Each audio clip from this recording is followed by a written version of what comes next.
जागरण खबरनामा सुनने वाले तमाम महत्वपूर्ण श्रोताओं को सुरभि का नमस्कार है। शुरुआत करते हैं आज की सभी बड़ी खबरों की। भारत में पाकिस्तान सरकार का x account suspend. Jammu Kashmir के पहलगाम में हुए आतंकी हमले के बाद भारत सरकार कड़े एक्शन ले रहा है। चाहे अटारी बॉर्डर बंद करने का आदेश हो या फिर सिंधु नदी का पानी रोकने का फैसला, भारत सरकार लगातार पाकिस्तान पर दबाव बना रही है। इस बीच भारत ने एक और बड़ा एक्शन लिया है। भारत और पाकिस्तान में बढ़ते तनाव के बीच पाकिस्तानी सरकार के आधिकारिक एक्स अकाउंट को भारत में सस्पेंड कर दिया गया है। इस एक्शन को डिजिटल स्ट्राइक के रूप में माना जा रहा है। वहीं आपको बता दें कि 22 अप्रैल को पहलगाम में आतंकवादियों ने 26 लोगों की गोली मारकर हत्या कर दी, जिनमें से अधिकतर पर्यटक थे। अनंतनाग जिले के बेस्टर्न मैदानी क्षेत्र में हुए इस क्रूर हमले में कई लोग घायल हो गए और पूरे देश में हड़कंप मच गया। हमले के बाद भारत ने सीमा पार आतंकवाद को समर्थन देने के लिए पाकिस्तान के खिलाफ कड़े कदम उठाए। प्रधानमंत्री नरेंद्र मोदी की अध्यक्षता में केंद्रीय गृह मंत्री अमित शाह की मौजूदगी में हुई CCS की बैठक में भारत ने 1960 की सिंधु जल संधि को तब तक स्थगित रखने का फैसला किया जब तक पाकिस्तान सीमा पर आतंकवाद को अपना समर्थन देने से पूरी तरह से मना नहीं कर देता। भारत ने अटारी चेक पोस्ट को तत्काल प्रभाव से बंद करने का भी फैसला किया है। इसके अलावा देश ने सार्क वीजा छूट योजना यानी कि SVES के तहत जारी किए गए सभी वीजा को रद्द करने का फैसला किया है और पाकिस्तान को 48 घंटे के भीतर देश छोड़ने का आदेश दिया है। भारत ने पाकिस्तानी उच्चायोग में रक्षा, सैन्य, नौसेना और वायु सलाहकारों को अवांछित घोषित कर दिया है और उन्हें 1 सप्ताह के भीतर भारत छोड़ने का आदेश दिया है। सुरक्षा उपाय के रूप में भारत ने इस्लामाबाद में भारतीय उच्चायोग से अपने रक्षा, नौसेना और वायु सलाहकारों को वापस बुलाने का भी फैसला किया है। वहीं पाकिस्तान ने भी मिसाइल टेस्ट करने का ऐलान दिया है और अलर्ट पे उनकी एजेंसियां हैं। पहलगाम हमले के बाद भारत की तरफ से कड़े एक्शन लेने के बाद पाकिस्तान में खलबली मच गई है।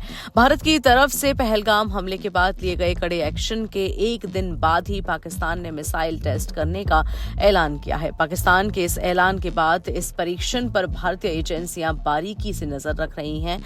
यह परीक्षण ऐसे समय में हो रहा है जब मंगलवार को आतंकवादियों ने जम्मू कश्मीर के पहलगाम में हमला कर 26 नागरिकों की जान ले ली है।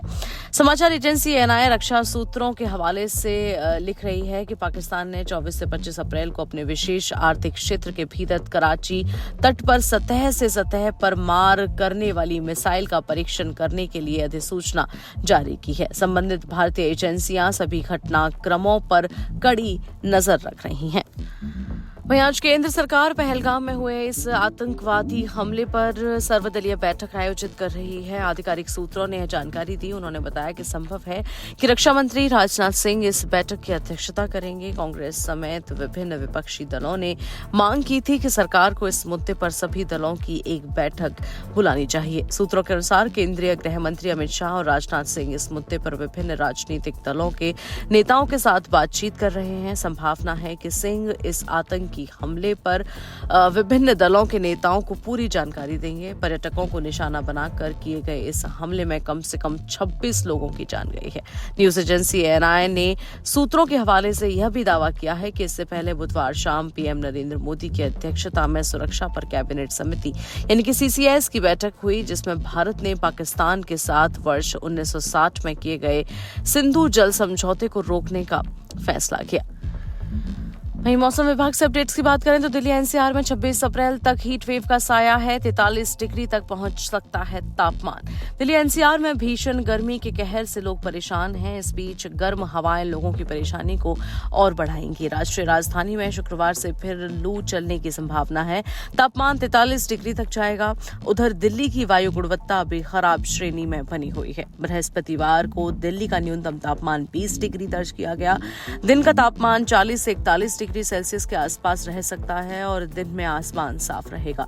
तेज धूप भी खिली रहेगी, लेकिन 10 से 20 किलोमीटर प्रति घंटे की रफ्तार से हवाएं चलेंगी।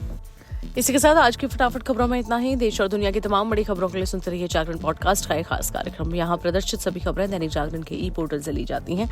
इन खबरों को विस्तार से पढ़ने, समझने और जानने के लिए आप विजिट कर सकते हैं हमारा ई-पोर्टल।